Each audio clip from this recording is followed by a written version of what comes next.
Dans cette vidéo, je vais vous parler des requêtes link en C#. Alors, les requêtes link, qu'est-ce que c'est? Déjà, link signifie Language Integrated Query. C'est donc en fait la possibilité d'écrire en C# des requêtes qui vont ressembler fortement au langage SQL. Donc ça va être une manière de manipuler des données, des listes et des tableaux assez facilement en y appliquant des filtres ou des tris. Donc on va commencer par un simple exemple. Alors, avec la syntaxe de requête. En fait, il existe deux syntaxes pour écrire des requêtes link. On va avoir la syntaxe de requête et la syntaxe de méthode. Alors, la syntaxe de requête qui est celle la plus recommandée par Microsoft pour l'utilisation de link. Donc du coup, on commence par créer une liste. Alors en fait, les requêtes link ne vont être utilisables que sur des objets qui implémentent l'interface IEnumerable, donc tout ce qui est liste et tableau. Alors si je crée une liste de chiffres, de nombres, donc liste de int, on n'oublie pas le using system.collection.générique. Donc pour ma part, je suis sur une application console pour vous montrer le fonctionnement des requêtes link. Voilà, donc on va créer une nouvelle liste, on va l'initialiser avec des nombres. Alors on va tout faire sur la même ligne. Alors par exemple, comme ceci, 5, 4, 1, 3, 9, 8, 6, 7, 2, 0. Je vais zoomer pour que vous voyez bien. Ok. Donc là voilà, j'ai ma liste qui comporte des nombres. Là, si on veut utiliser link, déjà, voilà, alors moi j'ai déjà le using, il faut utiliser using system.link. Et là, on va pouvoir l'utiliser en créant une variable. Alors, var filtered numbers, on va filtrer notre liste. Et donc on va lui affecter dans cette liste filtrée notre requête link. Alors ça va commencer par from. On définit d'abord la source de données. Donc le mot-clé from en SQL signifie de choisir une table où on va récupérer les données. Nous là on va récupérer la variable qui contient les données que l'on veut traiter. Donc pour nous c'est numbers. From numbers, alors from, pardon, num in numbers, sinon ça ne va pas fonctionner, voilà. En fait, grâce à from num in numbers, on va récupérer chaque occurrence, donc pour chaque occurrence, on aura 5, 4, 1, 3, 9 à la suite, dans notre liste. On va choisir du coup ici, qu'est-ce que l'on veut récupérer. Si on écrit tout simplement select num, le select permet de retourner tous les numéros qui sont dans les nombres ici. Donc on va faire un console.writeline for plutôt, on va faire un tac for each in filtered number console.writeline, on va appeler ça number comme ceci, voilà. On aurait pu faire aussi un console writeline de split sans for each, mais bon, c'est pas bien grave, du coup voilà. Ici on a tous les numéros qu'on récupère grâce à cette requête link. On n'a pas appliqué de filtre. On a tout simplement, pour chaque nombre qui est dans notre liste, on les affiche tous en fait. Pour effectuer un filtre, il faut utiliser le mot-clé where. À partir d'ici, on peut utiliser notre variable ici, num.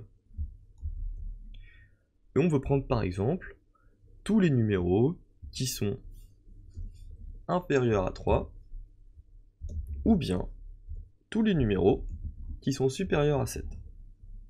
Si je relance le programme, voilà, inférieur à 3 et supérieur à 7.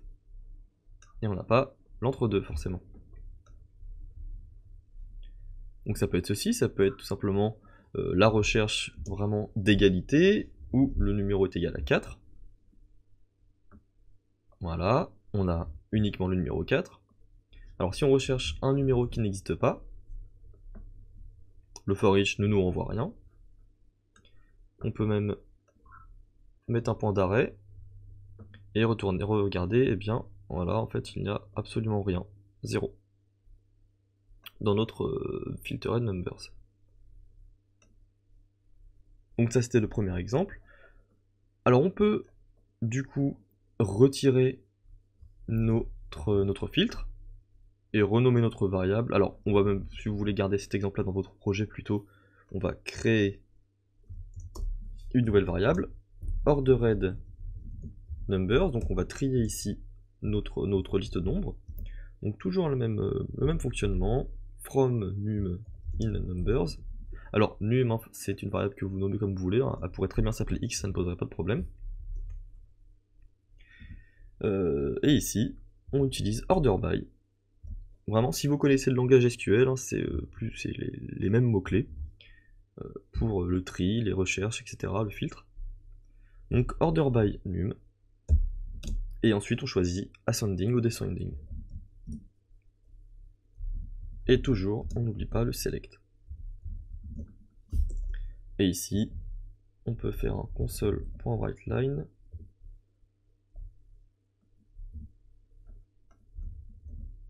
Alors comme ceci, ça va donner quoi? Je pense que ça va être... Ouais, c'est ça. C'est un string.join.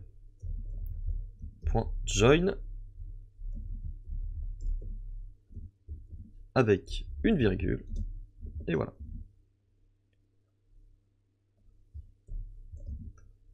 Tac. Donc là, vous voyez, on a bien notre liste qui a été triée dans cet endroit-ci. Et si je change l'ordre décroissant, ah ok, d'accord. Comme ça. Voilà. La liste est donc triée dans l'ordre inverse.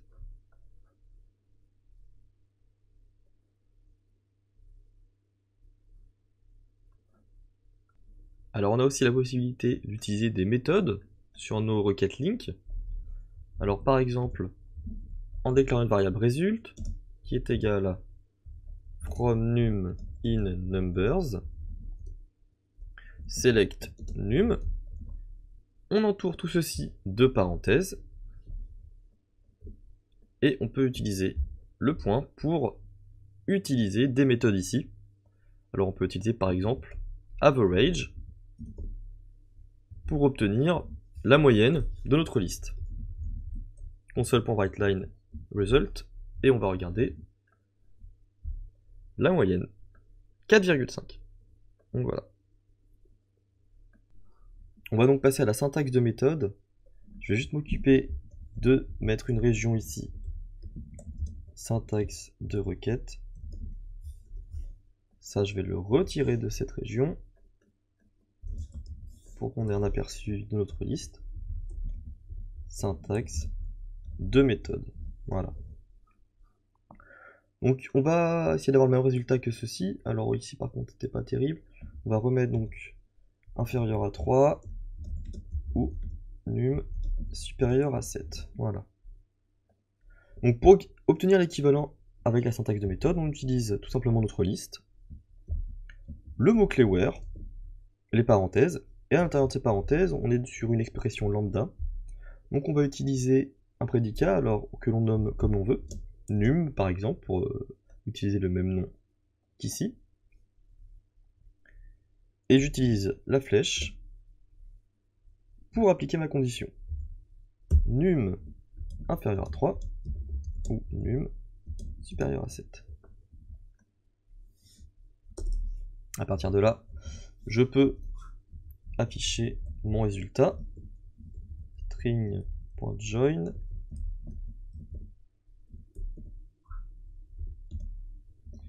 Bien sûr, j'affecte à une variable. Filtered numbers égale. Voilà, comme ceci. Et on devrait avoir du coup tous nos numéros. Voilà. Est-ce que c'est ici? J'ai mal joué. J'ai inversé ça. Voilà, comme ceci. 1, 9, 8, 2, 0. On peut en plus réutiliser ulink et utiliser un order by.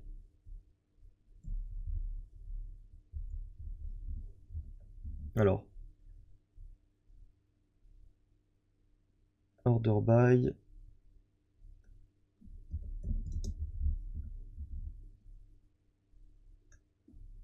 comme ceci. Voilà.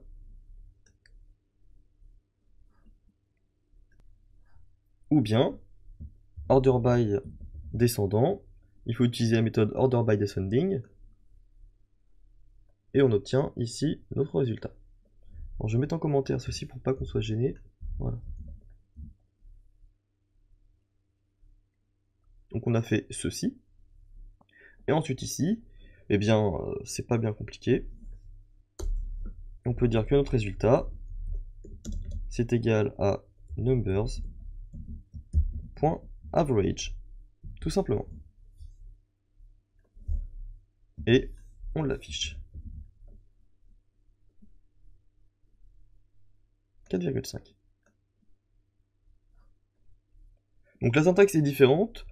Microsoft privilégie la syntaxe de requête. Pourquoi, je ne saurais pas vous dire. Peut-être plus facilement personnalisable, plus facilement compréhensible par l'œil humain, je pense. Donc pour s'entraîner, je vais vous proposer 3 exercices à la suite que je vais réaliser directement. Donc le premier exercice, ça va être de compter les occurrences d'un mot dans une chaîne de caractères. Donc là j'ai un texte que j'ai pris sur le site de Microsoft, vous pouvez trouver le texte dans la description. Et on va rechercher le mot data. Alors data qui apparaît, du coup si on regarde bien 3 fois, et avec un qui a un D majuscule.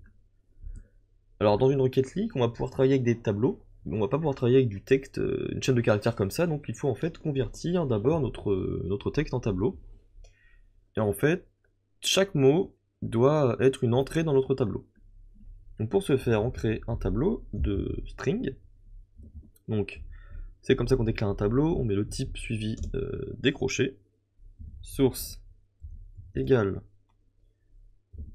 texte, donc notre variable texte, qu'on va split qui va servir du coup avec un séparateur en paramètres, et bien à transformer sous forme de tableau notre chaîne de caractères. On peut utiliser plusieurs caractères de séparation, c'est d'ailleurs ici ce qu'il nous faut. Donc on crée un tableau qu'on initialise directement à l'intérieur, et on va utiliser en fait tous les caractères qui peuvent être considérés comme un séparateur de mots. Donc après un point, il y a un nouveau mot, après une virgule, un point d'interrogation, exclamation. Donc on met tout ceci comme ça. Un espace aussi est considéré comme une séparation. On a le point virgule, les deux points, virgule. Donc voilà. Voilà ce que vous devriez avoir comme séparateur de mots. Ensuite, on peut spécifier des options pour le split. En fait, ce qu'on ne veut pas, nous, c'est les mots qui sont vides. S'il y a du vide, il ne va pas les inclure dans notre tableau. Ce qu'on peut faire directement, c'est créer une variable string search term égale data. Donc je mets un point d'arrêt sur ma variable source. C'est la suite. Et si on regarde, source contient 118 mots. Et on a l'air d'avoir correctement tous nos mots dans un tableau. Donc ça c'est fait. Donc la suite, ça va être d'écrire notre requête link. Donc var match query égale from word in source where, donc on filtre ici word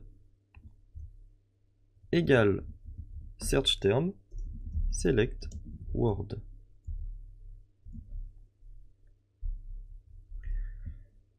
Console.writeLine. Alors ici, on va écrire word match query.count.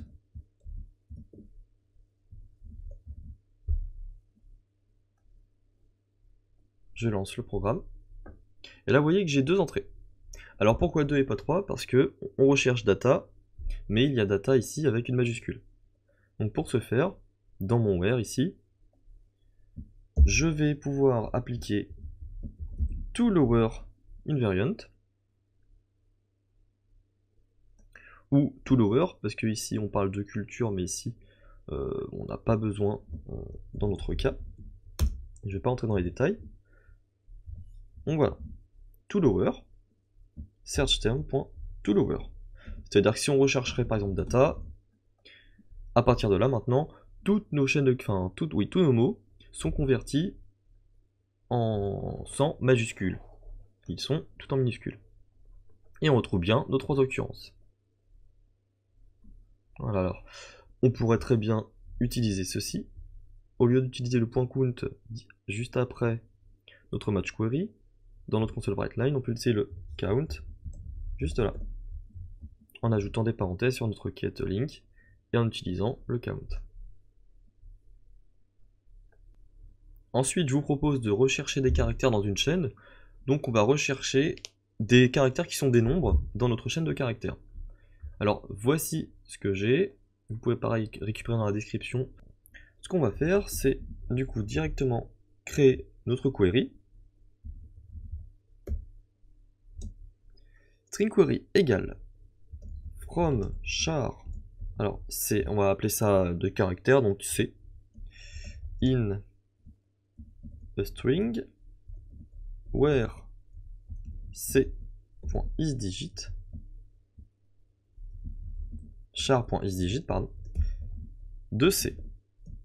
Voilà, la méthode isDigit, donc qui provient de la structure char, nous permet de vérifier si un caractère est un nombre ou pas. Elle prend en paramètre le caractère.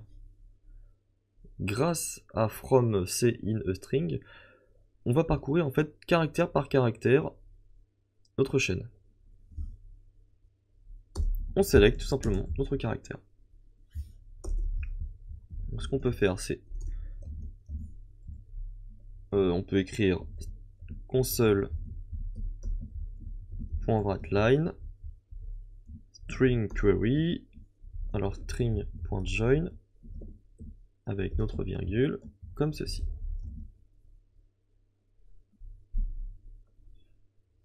Il nous faut une parenthèse.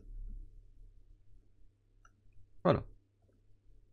Donc là, il a bien trouvé. Ah, j'ai tout fermé. Il a bien trouvé tous les numéros contenus dans notre chaîne de caractères. On peut aussi s'amuser à les compter avec, comme on a vu tout à l'heure, string query.count. Et donc il y a 8 numéros dans notre chaîne de caractères. Donc pour ce dernier exercice, on va regarder comment rechercher la différence entre 2 listes. J'ai donc 2 listes de chaînes de caractères qui contiennent la même chose, sauf dans la deuxième, il contient développeur. Alors pour ce faire, on peut utiliser tout simplement var, donc créer une variable difference, égale names1.except names2. Et donc pour chaque élément, donc on peut faire un for each ici. For each diff in difference, console.writeLine diff.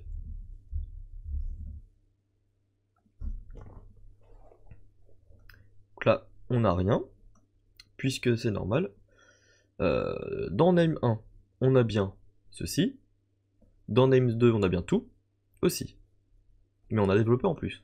Pour trouver la différence, comme c'est dans développeur qu'il y en a une, dans names2, il faut utiliser plutôt l'except sur names2. Et comme ceci. Voilà. On retrouve bien qu'il y a le mot développeur en plus dans names2. Si vous avez des questions sur les requêtes link, n'hésitez pas à laisser un commentaire. Vous pouvez lâcher un pouce bleu si vous avez aimé la vidéo. Vous avez aussi la possibilité de me suivre sur Twitter et de rejoindre mon serveur Discord si ça vous tente.